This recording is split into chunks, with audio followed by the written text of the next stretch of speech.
हमारा ब्रह्मांड एक ऐसा अथाह और अनंत सागर है जिसके बारे में हम जितना जानते हैं वह हमारी अज्ञानता के आगे कुछ भी नहीं है। हर पल कहीं कोई सुपरनोवा फट रहा है तो कहीं ब्लैक होल सितारों को निगल रहे हैं। हम अरबों प्रकाश वर्ष दूर की आकाश गंगाओं को देख सकते हैं, लेकिन सच्चाई यह है कि यह ब्रह्मांड जितना विशाल है, इसका सबसे बड़ा रहस्य उससे भी कहीं ज्यादा गहरा है। एक ऐसा रहस्य जो तारों और ग्रहों में नहीं बल्कि हमारी सोच से भी छोटी जगह पर छिपा है। क्या होगा अगर मैं आपसे कहूं कि यह पूरा अनंत ब्रह्मांड और इसमें मौजूद हर एक चीज असल में बेहद छोटे कंपन करते हुए धागों से बनी है। अब ठहरिए, इस बात को याद रखना, यह कोई कल्पना या विज्ञान कथा नहीं है।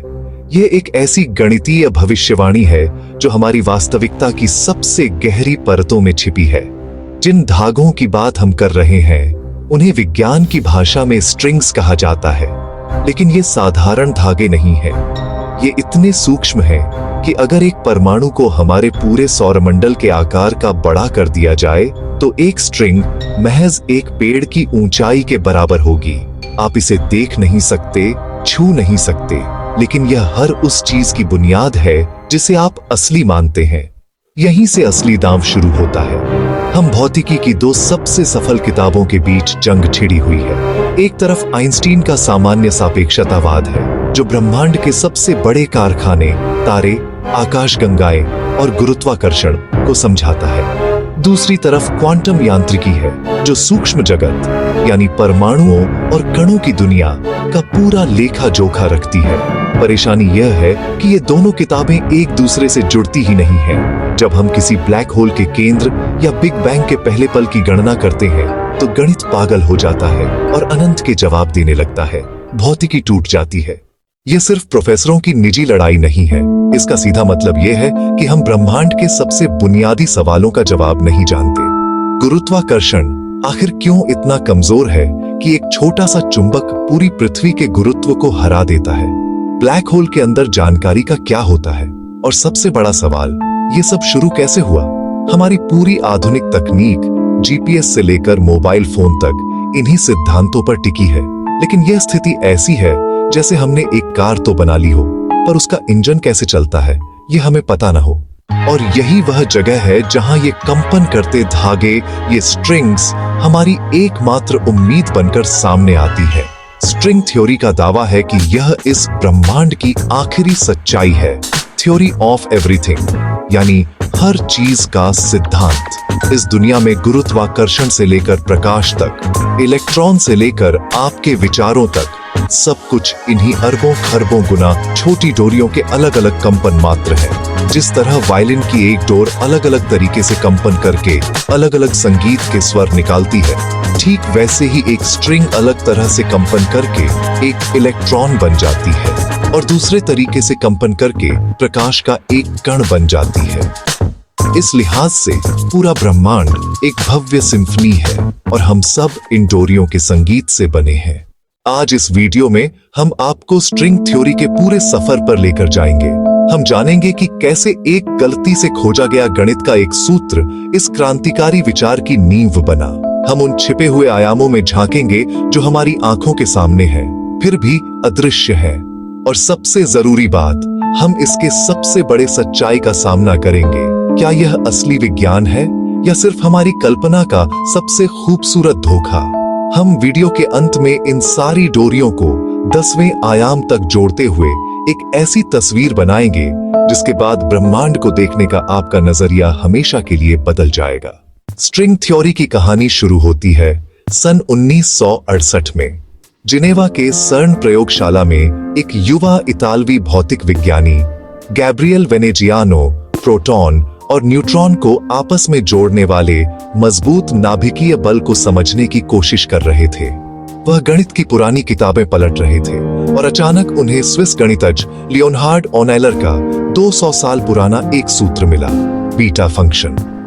उन्होंने जब इस सूत्र को कणों की टक्कर के आंकड़ों पर लगाया तो वह एकदम सटीक बैठ गया। दुनिया के सारे भौतिक विज्ञानी हैरान थे। एक गणितीय सूत्र प्रकृति के एक जटिल बल को पूरी तरह समझा रहा था, लेकिन कोई नहीं जानता था कि क्यों। करीब 2 साल बाद 3 वैज्ञानिकों लियोनार्ड सस्काइंड, होल्गर बेच नील्सन और योइचिरो नाम्बू ने अलग अलग इस सूत्र के पीछे की भौतिकी को खोजा। उन्होंने बताया कि अगर हम प्रोटॉन और न्यूट्रॉन जैसे मूल कणों को बिंदु न मानकर कंपन करती हुई छोटी सी एक आयामी डोरी मान लें तो सारा गणित अपने आप हल हो जाता है। यह विचार इतना अजीब था कि शुरुआत में ज्यादातर भौतिक विज्ञानियों ने इसे नकार दिया। उनका कहना था कि पूरा ब्रह्मांड तो क्वार्क और इलेक्ट्रॉन जैसे बिंदु कणों से बना है, ये डोरी वाला मॉडल तो बेकार है। लेकिन इस डोरी में एक बहुत बड़ी खामी थी और एक क्रांतिकारी खूबी भी। खामी यह थी कि यह गणित तभी काम करता था जब ब्रह्मांड में 26 आयाम माने जाए। जी हाँ, 26। यह बात वैज्ञानिकों को पागलपन लगी और खूबी यह थी कि इस डोरी के कंपन के स्पेक्ट्रम में एक विशेष कण अपने आप उभर कर सामने आता था जिसका द्रव्यमान 0 था और स्पिन 2 था। गणित कह रहा था कि यह कण गुरुत्वाकर्षण का वाहक है, ग्रेविटॉन। स्ट्रिंग थ्योरी जबरदस्ती गुरुत्वाकर्षण को अपने में समेट रही थी। यह वह पल था जब वैज्ञानिकों को एहसास हुआ कि यह सिर्फ नाभिकीय बल की नहीं बल्कि पूरे ब्रह्मांड की थ्योरी बन सकती है। सस्काइंड ने उस पल के बारे में कहा था, मेरे रोंगटे खड़े हो गए। मुझे पता था कि मैंने दुनिया की सबसे बड़ी खोज को हाथ लगाया है। अब हम उस जादुई हिस्से पर आते हैं जो स्ट्रिंग थ्योरी को सचमुच अनोखा बनाता है, छिपे हुए आयाम। हम सब जानते हैं कि हम 3 आयामों में रहते हैं, लंबाई, चौड़ाई और ऊंचाई, और चौथा आयाम है समय। लेकिन स्ट्रिंग थ्योरी के गणित ने दिखाया कि उसे काम करने के लिए 10 आयाम चाहिए, 9 स्थान के और 1 समय का। सवाल उठा कि बाकी के 6 आयाम हैं कहां? हमें क्यों नहीं दिखते? तब वैज्ञानिकों ने एक खूबसूरत व्याख्या दी। ये आयाम इतनी बारीकी से मुड़े और लिपटे हुए हैं कि हमारी आंखें और हमारे सबसे शक्तिशाली सूक्ष्मदर्शी भी इन्हें नहीं देख सकते। इसे ऐसे समझिए, कल्पना कीजिए आप एक पतली रस्सी को दूर से देख रहे हैं। वह एक सीधी रेखा जैसी लगती है, एक आयाम। उस पर बैठी एक चींटी सिर्फ आगे या पीछे जा सकती है। लेकिन जब आप करीब जाते हैं तो आपको पता चलता है कि रस्सी की मोटाई भी है और चींटी उस पर गोल गोल घूम भी सकती है। ये दूसरा आयाम इतना छोटा और मुड़ा हुआ है कि दूर से नहीं दिखता। ठीक ऐसे ही हमारे ब्रह्मांड के हर बिंदु पर एक परमाणु के अरबों खरबों गुना छोटे पैमाने पर 6 अतिरिक्त आयाम मुड़े हुए हैं। इनके मुड़ने की जटिल ज्यामितीय आकृतियों को कैलाबी-याओ शेप कहा जाता है और इन आकृतियों का सटीक रूप यह तय करता है कि हमारे ब्रह्मांड में डोरियां कितने प्रकार से कंपन कर सकती हैं, यानी कौन कौन से मूल कण मौजूद होंगे। इसके बाद सन 1994 में दूसरी क्रांति आई। एडवर्ड विटेन ने गणित के जरिए दिखाया कि 5 अलग अलग स्ट्रिंग थ्योरियां असल में एक ही बुनियादी थ्योरी के अलग अलग रूप हैं। उन्होंने इसे एम थ्योरी नाम दिया। ये एम किसका प्रतीक है, ये विटेन ने कभी साफ नहीं किया। मेम्ब्रेन, मिस्ट्री, मैजिक या मदर। इस एम थ्योरी ने ब्रह्मांड में एक 11वां आयाम जोड़ दिया और इसने डोरियों के साथ साथ ब्रेन्स नामक झिल्लियों की धारणा दी जो कई आयामों में फैली हो सकती है।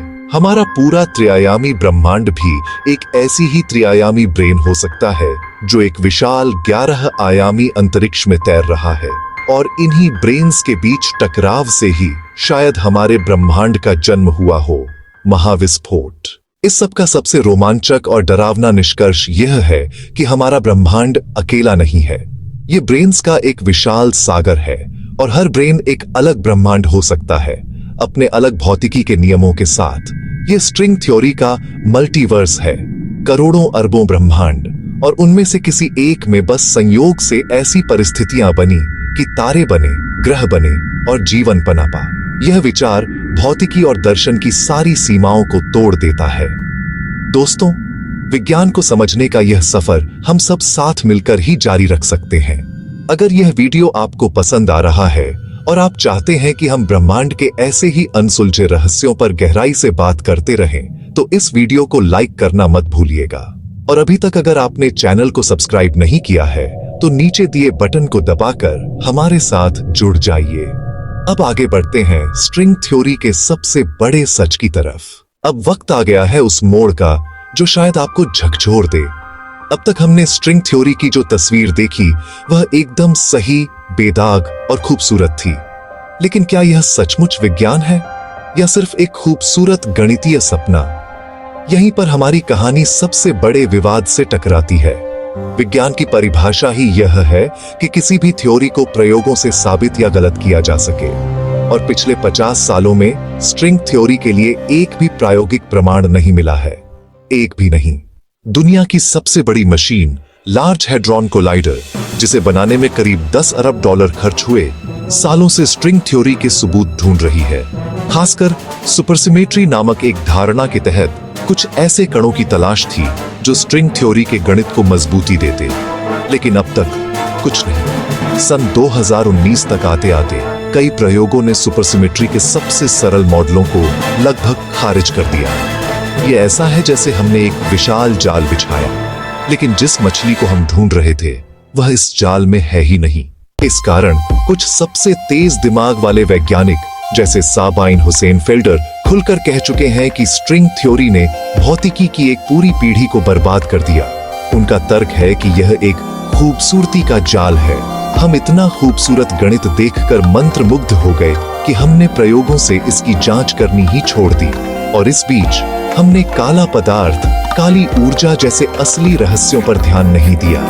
दूसरी तरफ एडवर्ड विटेन और उनके समर्थक कहते हैं कि हमारे पास प्रयोग नहीं है क्योंकि हमारी तकनीक अभी उतनी विकसित नहीं है। इन डोरियों को देखने के लिए हमें इतनी ऊर्जा चाहिए जो हमारी पूरी आकाश गंगा में भी नहीं है। यह हमें एक गहरे दार्शनिक संकट पर ले आता है। जब आइंस्टीन ने सापेक्षतावाद दिया था तो उनके पास प्रमाण नहीं थे, लेकिन उन्होंने कहा था कि सूर्य के पास से गुजरता तारों का प्रकाश मुड़ेगा। और कुछ सालों बाद जब सूर्य ग्रहण के दौरान यह सच साबित हुआ तो आइंस्टीन दुनिया के सबसे बड़े वैज्ञानिक बन गए। लेकिन स्ट्रिंग थ्योरी के मामले में हमारे पास ऐसी कोई भविष्यवाणी ही नहीं है जिसे हम अगले 100-200 सालों में जांच सकें। तो क्या यह थ्योरी है या गणित की एक कविता? और अब अंतिम ट्विस्ट, शायद इस सब का जवाब हमारी इस खोज में नहीं बल्कि हमारी सोच में छिपा है। हम हमेशा ब्रह्मांड को बाहर की एक चीज मानते हैं जिसे हमें नापना और तोलना है, लेकिन स्ट्रिंग थ्योरी हमें बताती है कि यह ब्रह्मांड बाहर की चीज नहीं है। यह एक सिम्फनी है और हम खुद उसके सुर हैं। जिस चेतना से आप यह वीडियो देख रहे हैं वह भी इन्हीं डोरियों के एक अकल्पनीय जटिल कंपन का नतीजा है। आप और यह ब्रह्मांड एक ही मूल संगीत की दो अलग धुनें हैं। हमें यकीनन प्रमाण चाहिए। विज्ञान को जमीन पर रहना होगा, लेकिन कुछ विचार इतने भव्य होते हैं कि वे सिर्फ दिमाग के लिए नहीं, आत्मा के लिए भी होते हैं। स्ट्रिंग थ्योरी ने हमें जो सबसे बड़ी चीज दी है वह है एक नया नजरिया। इसने हमें दिखाया कि सत्य सिर्फ कणों और बलों का ठंडा खेल नहीं है। सत्य संगीतमय है, गतिशील है और सुंदर है। चाहे आने वाले कल में हम इसे प्रयोगों से साबित कर पाएं या इसे हमेशा के लिए खारिज कर दें, इस ख्याल ने हमें इंसान होने का मतलब समझाया है। अज्ञात की गहराइयों में झांकते रहना और अनंत से सवाल पूछते रहना।